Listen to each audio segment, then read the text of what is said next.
Welcome to Lydia's Plate. I'm a stay-at-home mom who is homesteading together with my husband and 4 kids. We do gardening, house cleaning, all the homesteading stuff, baking bread, experimenting with gluten-free foods for one of our kids, animals, and the like. So if you like that kind of stuff, stay tuned and welcome to our channel. Alright, so to get this recipe started, I'm opening up a package of chicken breasts. Now I actually recorded this over several days, so when I started, this first part is from like 2 months ago.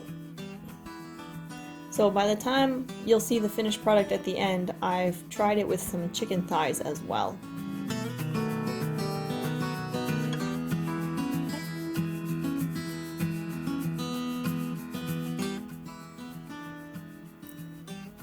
So for the marinade, we need soy sauce, some oil, Tabasco sauce, just a few drops, some honey, salt, ginger, garlic,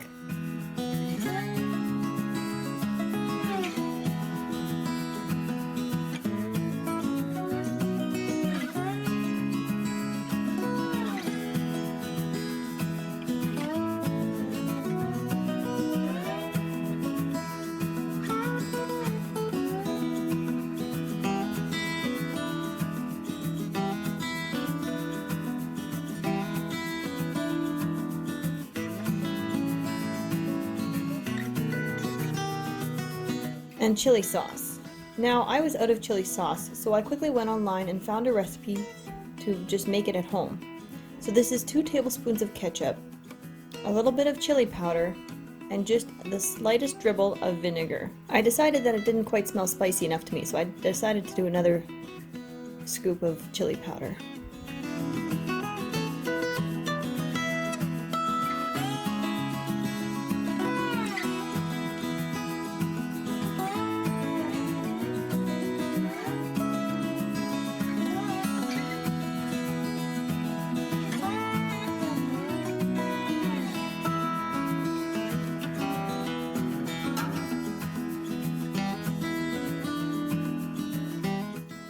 There we go, add that into the rest of the marinade, and then I can whisk it all up to pour over the chicken. Now when you start whisking up this marinade, because of the honey in there, the honey is quite thick, and so you really have to be careful not to splash all over the place. You could melt your honey first, which I have sometimes done, and that does make it easier, but this works too. Now here I decided it didn't smell garlicky enough, so I added some more garlic powder.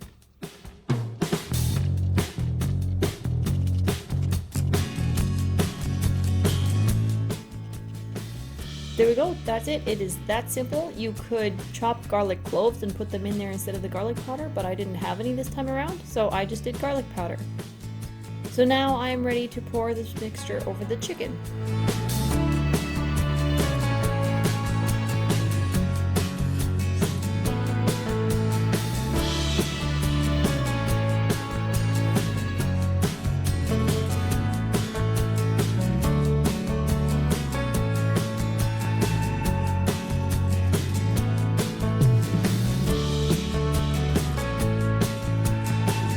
Often I only let this marinate for about 24 hours, but the second time when I made it, where you see it at the end of the video, that marinated for, oh boy, I think 3 days, and it was good both times.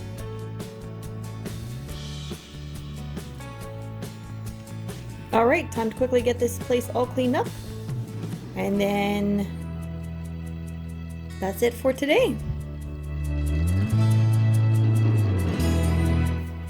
So one thing that I found kind of funny was that I ended up wearing the same shirt as I had now on this first day.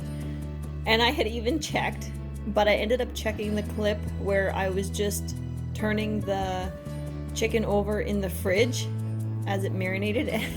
And so I saw which shirt I was wearing that day and I thought, oh yeah, if I wear the black one, it's not the same as that one, so I'm good to go. And as I came back to it now, after finishing the chicken for the second time around and showing how I baked it, because I had not shown that when I was making it the first time, I saw that, oh no, I had been wearing the same shirt, so it was comical to me. So here we go. So now with this having marinated for several days, I have flipped it. I was basically only flipping it morning and evening. I think on the very last day I ended up flipping it a few more times, maybe twice in the morning and then once in the afternoon yet, just because I started flipping it every time I walked by. You wouldn't have to, but I was around and I thought of it, so I just did. Here I'm just arranging the chicken to try to make sure that it's as much on a single layer as possible.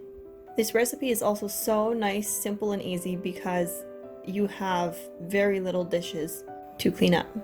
So I'm just going to put some foil on here, shiny side down. I don't know if it really actually matters, but that's my preference because I've heard that shiny side down helps it to bake faster or better or something like that because the shiny side reflects more heat.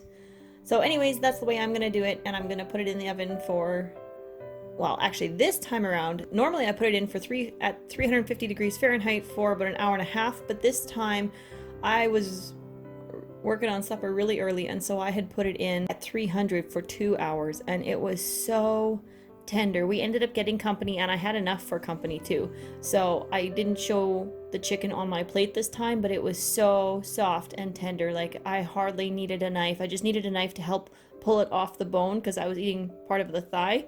And it was so yummy, guys. Just to give you an idea, we had it together with mashed potatoes and cooked beets with some butter and salt and pepper over them. So if you need a whole meal idea, there you go. Thank you so much for watching.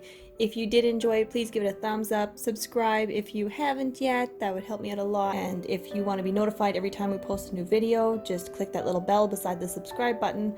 And I look forward to bringing you more ideas of what to put on your plate. Bye, guys.